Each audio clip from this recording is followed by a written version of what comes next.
शाळेच्या परीक्षा संपून मे महिन्याची सुट्टी लागली होती. रोजचं जीवन, गाड्यांचे आवाज, धूळ, प्रदूषण आणि मुंबईच्या धावपळीपासून सुटका हवी. निसर्गरम्य शांत वातावरणात विसावा घ्यावा म्हणून मी, तेजस, माझा भाऊ वैभव आणि आमची छोटी बहीण भावना आम्ही तिघांनी ठरवलं की यंदा गावाला मामाकडे जाऊ. दरवर्षी आजीकडे जातो, त्यावर्षी पहिल्यांदाच आम्ही मामाकडे जायचं निश्चित केलं. माझ्या आईने लगेच मामाला फोन लावला व पोर येतात तुझ्या चंद्रपुरी गावात राहायला, त्यांना बसमध्ये बसवून देते, तू जा त्यांना स्टँडवर घ्यायला. आम्हाला आईने लालपरीमध्ये दुपारी बसवून दिले व आमचा मामाच्या गावाचा प्रवास सुरू झाला. भावना म्हणाली, दादा, आई म्हणत होती मामाचं गाव एका दुर्गम भागात, जंगलालगत असलेल्या गावात राहतात. तिथे नदी, विहीर पण खूप आहेत. तिथे फार कमी लोकसंख्या, मोबाईलला सिग्नल जास्ती नसतो आणि आसपास फक्त झाडी आहेत. किती मस्त ना दादा, आपण झाडीत लपाछपी खेळू. हो खेळू, मी म्हणालो. मामाचं गाव कसं असेल हे बघण्याची आतुरता लागली होती. अंधार पडत चालला होता. एव्हाना आमची लालपरी जवळपास गावाच्या दिशेने जात होती. खिडकीतून येणारी वाऱ्याची झुळूक, जिकडे नजर जाईल तिकडे हिरवीगर्द झाडच झाडं. निसर्ग जणू आम्हाला मोहिनीस घालत होता. गावाकडे जातानाचा रस्ता अरुंद होत चालला. आजूबाजूला मोठमोठी झाडं. सूर्य अस्ताला गेला होता. हवेत एक विचित्र गारवा होता, जणू काही अनामिक डोकं वर काढत होतं. कंडक्टरने बसची घंटी वाजवली व चला चंद्रपुरीला असं बोलला. आम्ही तिघे खाली उतरलो व बस पुढे निघून गेली. मामा आम्हाला स्टँडवर घ्यायला आला होता. मामाला बघून आम्ही त्याला घट्ट मिठी मारली व मामाही खूप खुश होता. कसा झाला प्रवास? मामाने विचारलं. मस्त झाला मामा, वैभव म्हणाला. आम्ही चौघे गावात खाली निघालो. सुन्न रस्ता, आजूबाजूला झाडीच झाडी आणि रस्त्यावर असलेला विजेच्या खांबावरील मिनमिनता प्रकाश. आम्ही घरी पोहोचलो. मामीने नुसतंच स्मित हास्य केलं. खूपच शांत आणि गप्प. आम्हाला पाहून काहीशी काळजी वाटणाऱ्या नजरेने बघत ती, तुम्ही आलात ते बरं केलं, पण जंगलात नदीवर संध्याकाळनंतर जाऊ नका. काही गोष्टी समजून घ्या आधी, मामी म्हणाल्या. आम्ही गावातून चालत येत असताना पण गावकरी आमच्याकडे विचित्र बघत होते. गावातलं वातावरण खूप गूढ वाटलं मला. लोक फारसे बोलत नव्हते. डोळ्यात भीती होती. मामाचं घर जुनं पण मजबूत होतं. शेणाने सारवलेलं अंगण, बसकं स्वयंपाकघर व चूल मागच्या बाजूला, बंद दरवाजा, त्याच्या बाजूला बाथरूम होते व तिकडेच मोठी खोल विहीर होती. बाजूला पाणी तापवायला बंब. त्या बंद दरवाजाच्या बाजूला काय आहे? भावनाने मामीला विचारले. मामी बोलली, काही नाही आहे, पण तो दरवाजा कधीच उघडायचा नाही. चला जेवायला. एवढं बोलून मामी स्वयंपाकघरात गेली. मग जेवताना मी मामाला विचारले, मामा, त्या बंद दरवाजामागे काय खास आहे रे? मामा चिंतित होऊन बोलला, दाट जंगल सुरू होतं तिथून, काळदरी जंगल. या जंगलाबद्दल गावकऱ्यांमध्ये भीती आहे. तसंच आम्हीही अनुभव घेतला आहे. जंगल जे घेतं ते परत देत नाही, असा आमचा अनुभव. वैभव हसत बोलला, छे मामा, काही बोलतो हा तू. आम्ही आता लहान नाही आहोत असं भूताखेतावर घाबरायला. मामी बोलली, पोरांनो, जेवण गार होतंय. आम्ही सर्व पोटभर जेवलो व रात्री झोपी गेलो. सकाळी कोंबडा आरवला तसं आम्हालाही जाग आली. मामा मामीची लगबग सुरू होती. आम्हीही आवरलं, नाश्ता केला. नंतर आम्ही जरा नदीवर गेलो व दुपारी मामाला म्हणालो, चल ना मामा, आम्हाला आधी जंगल दाखव. तुझे शेतीचे काम झालं ना? मामा म्हणाला, हो झाली कामं, पण जंगलात नको जायला. आता उद्या जाऊ. पण आम्ही हट्टाला पेटलो. नाही नाही, आता जायचं बरं. मामा म्हटला, तेजस व वैभव, तुम्ही दोघं चला माझ्यासोबत. भावना, तुला आपण नंतर घेऊन जाऊ. भावना खूप रडली, पण ती जरा लहान असल्यामुळे मामाने तिला आमच्यासोबत जंगलात नेलं नाही. मामा आम्हाला जंगल सफारीला घेऊन निघाला. आम्ही जंगलात पाऊल टाकताच आम्ही डोळे फाडून हिरवी गर्द झाडी, नागमोडी वळण, झाडाच्या गर्दीतून हळूच डोकावणारा सूर्यप्रकाश, रंगेबिरंगी फुलं फळं, त्याचे मोहक सुवास. आमच्या दोघांना तर मोहिनीच पडली होती. पण मामा मात्र शांतपणे चालत होते. त्याच्या डोळ्यात भीती, काळजी होती. कुठे हात लावू नका हा. हो मामा, असं बोलून आम्ही मात्र सर्व मज्जा करत होतो. काही वेळ चालल्यावर अचानक वातावरण बदललं. पक्ष्याचे आवाज एकाएकी थांबले. वाराही थंड व विचित्र वाटत होता. तेवढ्यात वैभव म्हणाला, अरे ते बघ, झाडावर एक चिन्ह दिसतंय. मी तिकडे पाहिलं. उलट्या त्रिकोणामध्ये डोळ्यासारखी आकृती होती. मला जरा विचित्रच वाटलं. हे काय आहे? मामा म्हणाला, ही शापित भयंकर जागा आहे.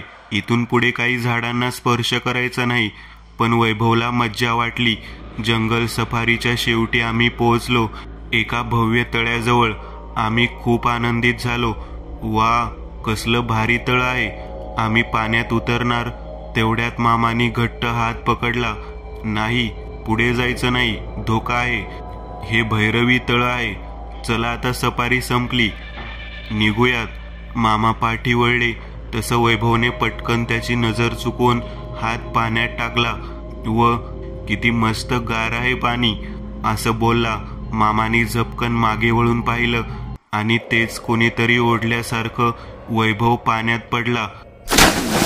ओरडत होता, वाचवा वाचवा. माझ्या डोळ्यावर विश्वास बसत नव्हता. पाणी लाल झालतं. त्यातून जणू आगीच्या उकळ्या फुटत होत्या. माझे पाय जागीच थिजले. मामानी पटकन त्याला बाहेर ओढण्याचा प्रयत्न केला. खूप प्रयत्नानंतर वैभव बाहेर आला. त्याचं शरीर भाजलं होतं. मामा खूप ओरडला. सांगितलं होतं नको यायला, जरा ऐकत नाही. मामा मला हाताला धरून झप झप पाऊल टाकत चालत होता. मी इथेच आहे. जिवंत असा घोगरा आवाज कानी पडला. मी मागे पाहणार तेच मामा बोलला, मागे वळून बघू नकोस. आम्ही घरी पोहोचलो. मामीने वैभवला औषध लावले. त्या क्षणापासून सर्व चित्रच बदललं. संध्याकाळी वैभव खूप विचित्र वागायला लागला होता. तो एकटक खिडकीत बघत होता. मी त्याला विचारलं काय झालं. तो हळूच म्हणाला, घोगऱ्या आवाजात. ती पाण्यातून बाहेर आली होती. माझं नाव घेऊन हसत होती. ते ऐकून मी व मामा हादरलो. रात्री आम्हाला याच विचाराने भीतीने झोप लागत नव्हती. अचानक खोलीतल्या आरशात हालचाल दिसली. आरशात आम्ही चौघे दिसत होतो. आम्ही तर तिघे झोपलो आहोत. हा चौथा कोण? माझ्या अंगावर भीतीने शहारे आलते. भावना व वैभव झोपला होता. तेवढ्यात वाऱ्याचा झोत आला. खिडकी उघडझाप होत होती. त्या आवाजाने मी झपकन खिडकीत पाहिले. कोणीच नव्हतं. परत आरशात पाहिलं. एक भयावह स्त्री आकृती क्षणभरच आरशात दिसली. काळे केस, पांढरे डोळे आणि चेहऱ्यावर राक्षसी हसू. माझ्या अंगाचा थरकाप झाला. घामाने ओले चिंब झालो. भीतीने झपकन डोक्यावर घेऊन झोपी गेलो. हे काय आहे? कोण होती ती? खूप भीती मनात दाटली होती. सकाळ झाली. घरात एकच गडबड. वैभव सकाळी घरात नव्हता. घरभर शोधलं आणि एक क्षण मामी जोरात ओरडली, नाही. आम्ही पळत मागे गेलो. तो बंद दरवाजा उघडा होता. वैभव शेवटी बळी ठरलाच. मामी रडत खाली बसली. मी व मामा जंगलात वैभवला शोधायला गेलो. वैभव वैभव आवाज देत आम्ही त्याला शोधत होतो. आम्ही त्या तळ्यापाशी पोहोचलो. तिथे एक फाटका शर्ट सापडला. बाजूला रक्ताचे काही डाग होते. मी जोरात ओरडलो, वैभव. माझ्या वैभवचा शर्ट होता तो. मामा पुटपुटला, तिला बळी हवा होता. मामा व मी घरी आलो. मामा काहीतरी विचित्र तयारी करायला लागला. त्यांनी घरातले एक कोपऱ्यातलं लपवलेलं पुस्तक काढलं. कालबिंदू तंत्र ही शक्ती मानवाच्या भयावर पोहोचते आणि आता ती जागी झाली आहे. वैभव गेला होता, पण ती वाईट शक्ती अजूनही आमच्या आजूबाजूलाच होती. मला तिची छाया दिसत होती. मी ओरडलो. भीतीने कापायला लागलो. मामाला सर्व सांगितलं. मामा घाबरत पण ठामपणे बोलला की वैभव गेला, पण आता मी अजून कोणाला काही होऊ देणार नाही. मामानी लगेच गावात बैठक बोलावली. मामा, मी आणि गावातील जोशीबुवा या सर्वांनी मिळून ठरवलं तिच्या आत्म्याला कायमचं शांत करायचं. जोशीबुवा म्हटले, तिच्या इच्छेनुसार तिचा सूड पूर्ण झाला व योग्य विधीने मुक्ती दिली तरच ती परत कधीच येणार नाही. पण त्यासाठी तो विधी भैरवी तळ इथेच व्हायला हवा. गावकरी जरा घाबरत नकारार्थी बोलले, तिच्यामुळे माझे वडील गेले. रात्र झाली की देवळातील घंटा आपोआप वाजते. पण मामा ठाम होते, आपल्याला हे संपवायचं आहे कायमचं. पण तिची इच्छा खरी काय आहे शोधून काढावं लागेल. घरी येऊन मामा मी हाच विचार करत होतो. मामी बोलली, मला माहिती आहे तिला काय हवंय, ती कोणाला शोधते आहे. हे ऐकून आम्ही चकित झालो. काय, तुला कसं माहिती? सांग लवकर, मामी सांगू लागली. त्या काळी सावकाराचं गावात खूप वर्चस्व होतं. मी त्याच्या घरी शेतातील धान्य कर द्यायला जायचे. खूप लुटायचा. लोक त्याच्या भीतीने गप्प असायचे. आणि ती बिचारी झारबाई त्याच्या घरी कामाला होती. माझी ती मैत्रीण होती. ती मला सावकार काय काय घाणेरडे वर्तन करतो, माणुसकीला डाग आहे नुसता, मला कधी संधी मिळाली तर अद्दल नक्कीच घडवेल असं कायम म्हणायची.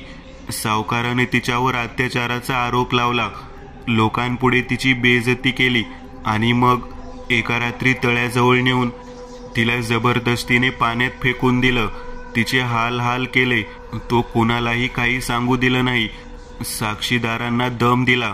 पण आता ती त्याची वाट बघत होती. केवळ सावकाराला अद्दल घडवायची आहे. तोपर्यंत ती असेच बळी घेणार. आणि त्यात त्याने तिला त्या तळ्यात विधीने कैद केलं. सावकाराचे हे प्रताप ऐकून खूप राग आलता. एवढं कोणी कसं कठोर वागू शकतं? पण आता सावकार जिवंत आहे का? आम्हाला वाटलं होतं की सावकार आता मेलाच असेल. पण जोशीबुवांनी सांगितलं तो आता शहरात आहे, पण अजून जिवंत आहे. 70 वर्षानंतरही अंथरुणात आहे, पण मेला नाही. कारण तिचा आत्मा त्याची वाट बघतोय. त्याचं नाव होतं दत्तात्रय देशमुख. गावकरी एकत्र येतात. आता वेळ न घालवता दुसऱ्या दिवशी गावात आम्ही एक बैठक घेतली.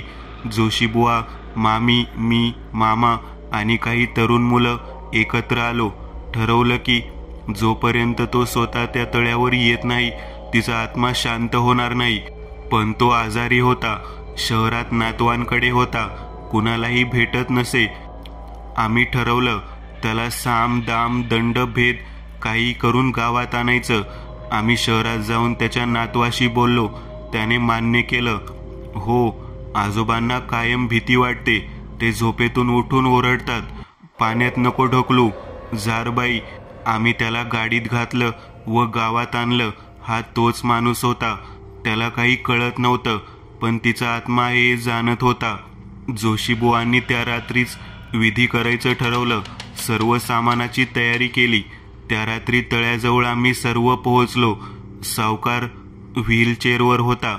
हळूहळू वातावरण बदललं. जोरदार वारा सुटला होता. जंगल जणू बोलत होतं. मोठमोठ्याने हसण्याचे, रडण्याचे आवाज. आलास तू, आलास, असा विक्षिप्त आवाज आला. आकाश काळं झालं. विजा चमकायला लागल्या.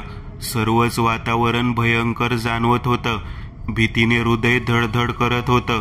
सावकाराने हळूहळू डोळे उघडले आणि पाण्याकडे बघितलं. ती आली. झारबाई, पांढरी साडी, डोळ्यातून जळजळीत तेज, शरीरातून निघणारा धूर. ती तळ्यातून जवळ येत होती. सावकार किंचाळला, माफ कर, मी त्या दिवशी चूक केली. लोकांपुढे माझी बदनामी होईल म्हणून तुला संपवलं. ती थांबली. तिच्या बाजूला तळ्यातून अनेक सडलेली प्रेत बाहेर येऊ लागली. साक्षीदार आत्मे विचित्र हसत रडत होते. रागाने त्याच्याकडे पाहत होते. तळ्यातील पाणी उसळत होते. घोगरा आक्रोश आला. तू मला जगू दिलं नाही, मी तुला शांत मरण देणार नाही. सावकार पुन्हा ओरडू लागला, कोणीतरी थांबा, मला वाचवा. कोणीच काही करू शकलं नाही. झारबाईने हात उंच केला. पाण्यातून हात बाहेर आले. सावकारची व्हीलचेअर आपोआप पुढे सरकू लागली. तळ्याकडे तो तळमळत होता. विनवणी करत होता, तू मेलीस, आता मी मरण्यास तयार आहे. ती म्हणाली, तू मरण्यास पात्र नाहीस. तुझा जीव मी हळूहळू घेईन, तसाच जसा तू माझा घेतलास. ती जवळ आली. तिच्या नजरेने तो जणू कापला गेला. त्याच्या डोळ्यातून रक्त वाहायला लागलं. हात शरीर थरथरू लागले. एक तीव्र किंकाळी आणि त्याचा आत्मा तळ्यात ओढला जात होता. तिच्या आजूबाजूचे आत्मे पुढे आले. एकानं त्याच्या तोंडात हात घातला, दुसऱ्याने त्याचे डोळे बंद केले आणि मग व्हीलचेअरवर स्वतःहून पुढे जोरात सरकू लागली. तळ्यात आम्ही फक्त बघत होतो. कोणीच काही करू शकत नव्हतं. एक अंतिम किंकाळी, झारबाई माफ कर, आणि तो तळ्यात गेला. पाणी लालसर झालं आणि काही क्षणांनी पुन्हा स्थिर झालं. झारबाई तळ्याच्या कडेला एकदा वळून बघते. तिच्या डोळ्यात आता राग नव्हे, शांतता होती. तिने शेवटचं वाक्य बोललं, आता माझं पूर्ण झालं, मी चालले. ती पाण्यात उतरली आणि तिचा शरीर विलीन होईपर्यंत एक तेजस्वी प्रकाश तिच्या भोवती फिरू लागला. आम्हाला तिच्या चेहऱ्यावर पहिल्यांदाच एक हसरा भाव दिसला. सावकाराचा मृत्यू होताच आकाश शांत झालं. वारा थांबला. पाणी स्थिर झालं.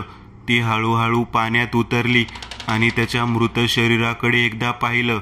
जोशीबुवांनी तिला विधिवत मुक्त केलं. तिने शेवटी डोळे बंद केले आणि म्हणाली, आता माझं काम संपलं, मी आता निवांत झोपू शकते. ती तळ्यात विलीन झाली आणि एक तेजस्वी प्रकाशाने सगळं उजळून निघालं. गाव पुन्हा शांत. त्या घटनेनंतर गावात कुठलाच अघटित प्रकार झाला नाही. देवळातली घंटा शांत. तळं आता फुलांनी भरलं होतं. गावकऱ्यांनी तळ्याजवळ झाराबाईचं एक स्मारक बांधलं. न्यायाची देवता झाराबाई. तिचा आत्मा मुक्त झाला. ती फक्त एक बिचारी होती, पण तिचा आत्मा बनला होता एक न्यायाचा प्रतीक. खरंच भूत प्रेत आत्मा यावर माझा विश्वास नव्हता. खरंच त्या नराधमाला शिक्षा झालती. आता अजूनही तो प्रसंग अंगावर काटा आणतो. मी माझा भाऊ गमावला, पण गावकरी जंगल कायमचं भैरवी तळं मुक्त झालं.